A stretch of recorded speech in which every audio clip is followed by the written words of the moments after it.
The trailer for Glow just dropped, and it's got us feeling the noise. I'm Sasha Pearl Raver, and this is Screen Junkies News.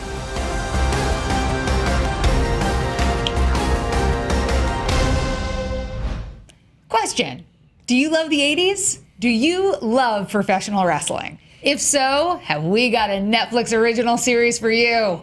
The show called Glow tells the story of a group of women involved in the LA wrestling organization known, you guessed it, as Glow. The show, which stars Alison Brie and Mark Maron and many, many others, premieres on Netflix on Friday, June 23rd. But we got our very first look at the trailer today, and it is awesome. If you want to check out the full thing, it is linked in the description below. But for now, here to talk with me about it are Jay Washington and Joe Starr.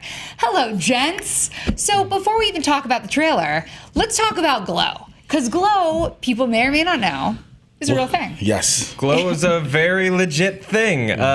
Weirdly ahead of its time, actually. Like, I feel like back in the 80s, like, hardcore wrestling fans were like, what is this? But it was really ahead of its time. Wrestling like this. What? They got their own TV show. So Glow... It was all the Southerners. It was all this, yeah, everyone is... so Glow started in 86. Mm-hmm. Glow, which we should say, the acronym is the Gorgeous Ladies of Wrestling. The Gorgeous Ladies of Wrestling. I mean, look at that. That is this is a real picture from the actual These are the real Glow ladies. Yes. Like, so this is not, I mean, it's the show is not based on these specific women. It's based on the general idea, but it's a real thing. Yeah, so it's not like a historical retelling, although I feel like you could do that. So Glow sort of stood out from like the World Wrestling Federation and World Championship Wrestling and the NWA because it was split into seasons. It had actual narratives. There were weird sketches. The girls all lived in a house, so a lot of their weird rivalries and stuff would translate over to their living situations. Awesome. Yeah, but they were also the characters when they lived in the house. Just in regular clothes, though. They were characters, though. No makeup. Yeah. It was the closest thing I could compare it to now is it fair to compare it to like Lucha Underground a little bit on Spike? I would definitely... Or not on Spike, on El Rey. On the El Rey Network. You can't compare it to Lucha Underground with the storylines, the way the stories... Because the WWE now has gone somewhat away from storylines, and they're focusing on, look, this is what it is, these are the matches, this is that and third, here's the characters. Glow built a whole story arc. It built a whole, here's the character, here's the development, here's where they're gonna go, here's their nemesis, here's the protagonist, here's the antagonist. Yeah. It had everything. So with whereas WWE is going to continue until the sun explodes, until it just continues. There's no ending. Major arcs. Right. Because their ending considerably is WrestleMania to WrestleMania. Right. But this didn't do that. This went in an actual television season. Yeah. And so Glow started back in 1986. And according to the research that we did, it was sort of inspired by Jackie Stallone and her fitness gym for women only called Barbarella's. Yes, she was actually a manager on screen, Stallone's mom. Like, so this was a so weird, awesome. weird show. There was like a guy named Miles Headlock, who was like a Max Headroom knockoff. That was one of their commentators. Who's probably the most... Lisa Moretti she was Ivory in the 90s. She was Ivory in WWE in the 90s, yeah. She was part of Glow.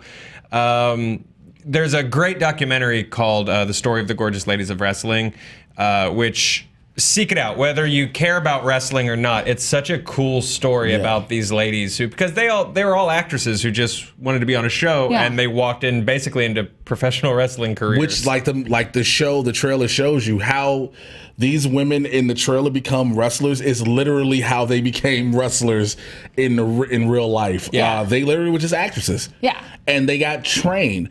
And Mondo Guerrero, who trained the women in real life, taught them how to take the bumps, how to take the falls. And it's really funny. We were just talking about this before we recorded.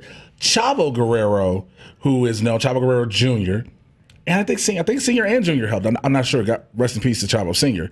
Helped train the women for this. That's awesome. So it like Joe was saying, it's real meta that you had the actual Guerreros doing the training for this, and they actually do feature in the Glow Netflix special a real wrestler, Kaya Stevens. She's one of the friends of mine. She's awesome Kong, amazing Kong, Carmen in the WWE. She's the big black girl you see, but she's actually been a pro wrestler for over like 15 years. She actually has experience in the business, so. along with the women training, Allison Brie and all them training to learn how to take bumps. She knew how, but she had to learn how to act now to be an actress. So both worlds crossed on different ends. I've had that experience before. Well, so in the trailer, the way the trailer starts is you've got Allison Brie, who plays an out-of-work actress named Ruth Wilder, who is at this audition, and she realizes she's actually doing the man's lines, not the women's lines. Yeah. And she's like, I've got $83 in my bank account. I've got no money. And she gets this phone call left on her answering machine, back when there was an answering machine, that says they're looking for unique women, whatever that means, go to this audition. And at the audition, she walks into a wrestling ring where we see Mark Maron. I mean, if I wasn't already super excited about the show, Mark Maron shows up and I'm like, yes. This is a really good role for him. The man who started the podcast craze. I will be honest, a little Mark goes a long way for me, but I think this is such a perfect role for him. To play the sleazy B-movie producer who's like, you know what, I'm going to do something new. Because that's what he plays in this. I'm going to do something new. And starts out glowing. And you even have the question where Allison Brie, I believe it's her, she asks, wait, are we playing wrestlers? Are you bringing in wrestlers? Or what's happening? Are we the wrestlers? And he's like, yeah, you are. Glow, the gorgeous ladies of wrestling. So he plays a B-movie director named Sam Sylvia, and then we get to see like a villain introduced. We get to see the women sort of trying to figure out how to do what they're doing, and then there's this wonderful moment where Allison Brie picks up like a chair and starts running around the ring because she's this crazy actress, and what do actresses like to do? Be theatrical. And I mean, come on, this is so great. It's so unique, so iconic. That Hogan. That's that Hogan. You, brother, I'm coming for you. Like if she'd have ripped off his shirt, that'd have been a whole different show. But that's what follows. That's the Hulk Hogan point. Well, maybe she ripped off the shirt to get to the leotard. She's gonna gently boot someone in the jaw after that, and then do the leg drop of doom. Yep. And then get a hip replacement. This whole show just looks like so much fun, and it's sort of these women realizing that they can't have the careers that they want in the acting world, so they go to the wrestling world so that they can be the heroes and they can be the villains, and they can. Why are you laughing, Jay? I'm laughing because I'm telling you how much like real life that is right now. There's so many wrestlers who can't make it in the wrestling world who try to become actors. Sorry to my friends who I'm talking about who go see this. They go, or internet entertainment correspondents. No judgment. No judgment, Jay. I killed Jay. I killed him with my finisher. Smug sarcasm. I mean, it's we don't judge you. I love you, buddy. No, because what happens is... Please don't hit me. I'm not, because you were the size of 14 of me. I made a good career out of my in-ring abilities. Now I'm in movies. I just want to say that. But no, you have a lot of the guys and girls now who are in professional wrestling, what we see in Impact Wrestling and the WWE, Lucha Underground, and things of the sorts, who are now trying to make that transition into television and film. There are a few who've done it successfully. Hulk Hogan has done it. The Undertaker did it in Suburban Commando. David Otunga's now doing it. You've got people who are doing it. Kevin Nash. But then to show the reverse. The actors or actresses who decide to become, in this case, the actresses who now are plunged into the world of professional wrestling. Right. And they're thinking, look, I just want to be an actress.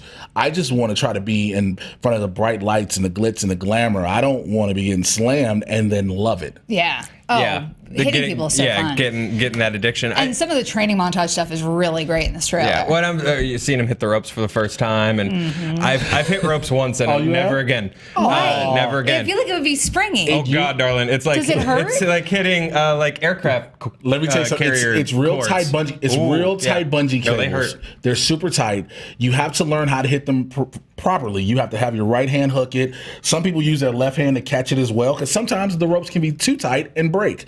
It has happened to many people before. Yes. This learning how to run the ropes right there is it sounds so simple. Oh, that's me. So me. Hitting it with your chest first. I love it. It makes me so happy. What I'm really excited about for this show is, it's this story of these women who sort of discover a business that we really love and learn to love it. And it's this is sort of a fictionalized take on it, but like, Glow happened. I can't recommend that documentary enough, or to just go back and watch the old show enough, because it happened and it got brought back at one point. Yeah, they did a revival. It was how they did a revival, and that's how we got Sarah Def Ray, aka Sarah Del Rey, who is now Sarah Amata, using her real name, the trainer for all of the women currently in the WWE.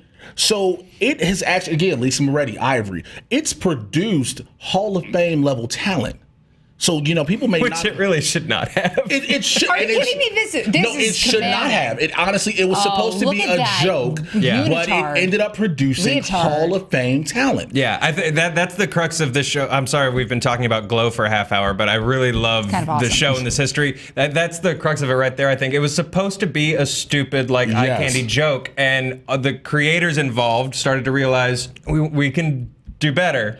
And so did the women involved. Yeah. More than just the creators, the women started believing in themselves, what they were doing. They started believing they were more than just the cheesy characters. Yeah. They were also athletes. Well, so this is what makes for such a great show. And with that, the thing that I find really interesting is the way they're promoting the show is from the team that brought you Orange is the New Black. I feel like they are really trying to push the fact that Jenji Cohen, who created and is the showrunner on Orange is the New Black, is involved in this. But the truth is she's just an EP. This seems so rife for drama, for comedy. The fact that it's set in the 80s, we can get like a million different references in this. So it's set up so perfectly. But do you think that in some ways they are looking to fill the void that will be left by Orange is the New Black? Not that Netflix needs to fill voids. They're very successful with Stranger Things, with 13 Reasons. But Orange is the New Black is running its course. Sure. Is this going to be the thing that then steps into its shoes, even though tonally they are different, although it will be an interesting mix of drama and comedy? For those who aren't familiar with it, and then if they like this first season, I believe it will, because Orange is the New Black started off that way. You had a story about women in prison, and no one knew how to take it. You had an exec, what Piper was, an exec or something, got popped off, and then she goes to prison. Everybody's like, what is this going to be? Next thing you know, the show is winning Emmys. Right. So, and of course, like you just said, it's running its course. Now, can Glow do that with the boom that professional wrestling has taken again, and now showing you another side of it that you thought was just campy but turned out to be realistic and developed into something?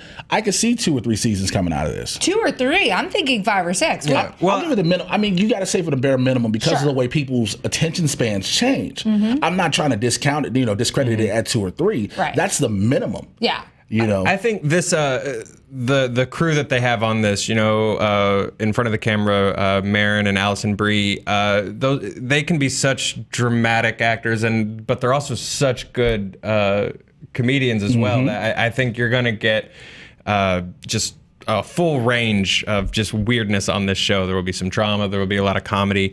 It looks like they're laughing with wrestling instead of at it, which it desperately needs to do, because a show that just goes dumb, like that's not going to work. Especially because we now have this huge women's wrestling revolution going on in actual pro wrestling. You have the 4 horsewomen, you have Asuka, you have like Mia Yim on Impact. You can tell the WWE years ago were doing the divas.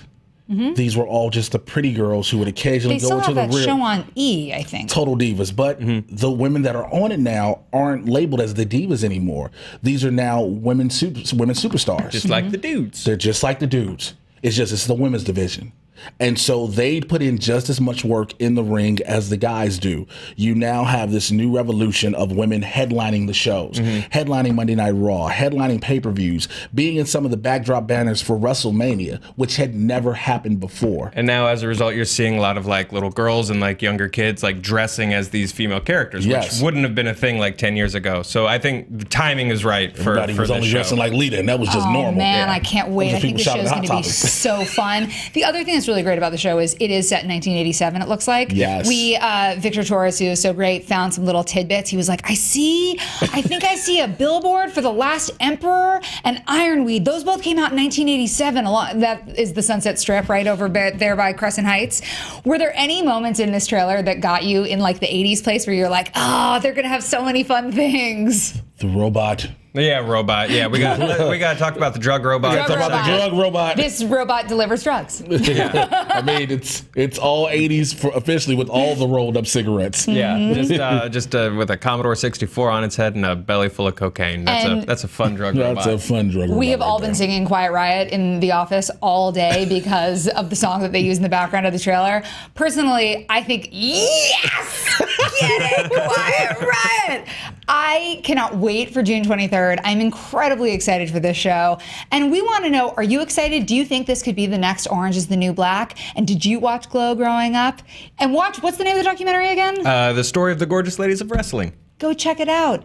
But let us know. You can let us know in the comments below. You can tweet us at SJ News. Make sure you like and subscribe. Of course, you can always click here for more Screen Junkies news. And we'll see you soon.